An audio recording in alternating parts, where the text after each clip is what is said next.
और बुलेटिन की शुरुआत करेंगे, खबरों की ओर रुख करेंगे, जहां पटना में जनशक्ति जनता दल प्रमुख तेज प्रताप यादव ने बिहार के चुनावी हालातों पर बयान दिया। इस दौरान उन्होंने कहा कि कर्पूरी ठाकुर महात्मा गांधी और बाबा साहेब अंबेडकर जननायक थे और लालू यादव की छत्र छाया महागठबंधन के नेताओं राहुल गांधी और तेजस्वी यादव पर है। साथ ही तेज प्रताप यादव ने जोर देकर कहा कि उनकी पार्टी के ऊपर गरीबों और नौजवानों की छत्र छाया है और वे अपने बल पर आगे बढ़कर सब कुछ करके दिखाएंगे। इस बारे में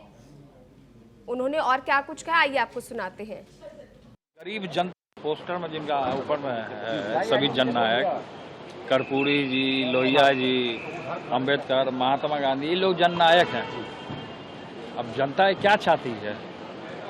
जो लोग जननायक बता रहे हैं, जननायक नहीं बताना चाहिए। लालू जी भी जननायक थे, इन्होंने अब्दुल बारी सिद्दीकी जी ने कहा। लालू जी तो थे ही, लेकिन लालू जी का राहुल गांधी पे और तेजस्वी जी के पे छत्र छाया है। छत्र छाया, एक मिनट रुकिए ना भाई, छत्र छाया हटा करके, जैसे मेरे ऊपर छत्र छाया नहीं है, हमारे ऊपर गरीब जनता का, बिहार की तमाम युवा का, नौजवान का छत्र छाया है, जिसको लेकर के हम आगे बढ़ रहे हैं। अपने बलबूते। और चलिए इस खबर पर चर्चा के लिए हमारे साथ टीएनपी न्यूज के consulting editor Govind Thakur ji phone line पर जुड़े हुए हैं। गोविंद जी, पहले तो तेजस्वी यादव और तेज प्रताप यादव के बीच की जो लड़ाई है, पहले इसको लेकर ज्यादा बयानबाजी नहीं देखने को मिल रही थी, लेकिन अब तेज प्रताप यादव खुलकर उनका कहीं ना कहीं विरोध करते हुए नजर आ रहे हैं, उन पर काफी आक्रामक नजर आ रहे हैं। बिल्कुल कोमल, देखिए जिस तरह से तेज प्रताप यादव ने आज जो बयान दिया है वो खुलकर एक पारिवारिक विद्रोह के तौर पर देखा जा सकता है, क्योंकि इससे पहले वो इस तरह की भाषा का यूज नहीं करते थे, लेकिन अब उन्होंने साफ साफ कर दिया कि लालू यादव का जो छत्र छाया है वो राहुल गांधी पर है, तेजस्वी यादव पर है,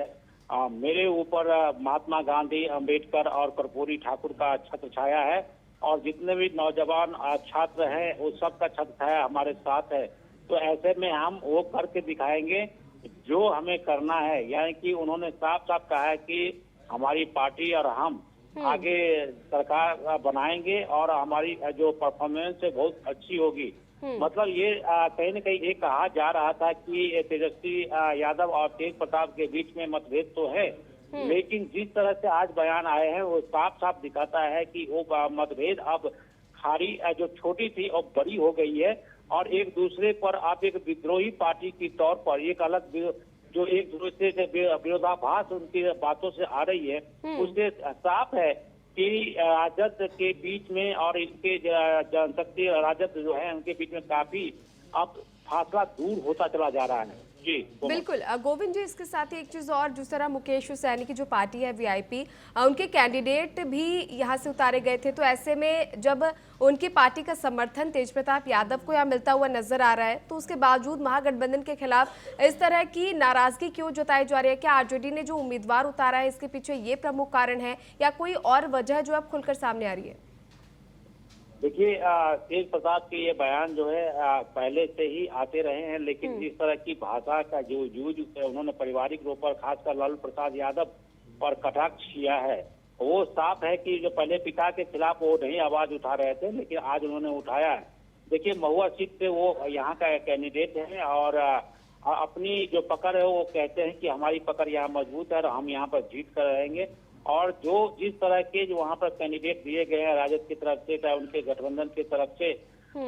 उसकी भी स्थिति को देखते हुए जो एक सर्वे के हिसाब से देखा जाए तो यहाँ पर तेज प्रताप यादव की पकड़ तो बंद दिखाई पड़ती है, लेकिन आगे चुनाव में क्या होगा ये कहना थोड़ा मुश्किल है। ये बात ये हो सकता है कि कहीं उस पर वो जीत की जो अपने आशंकाएं हैं उसको प्रकट करते हुए या फिर जीत के दावा के साथ साथ उनकी भाषा पर ये प्रभाव दिखाई पड़ रहा है। बिल्कुल गोविंद जी, हमारे साथ जुड़ने के लिए और तमाम जानकारियां साझा करने के लिए बहुत बहुत धन्यवाद।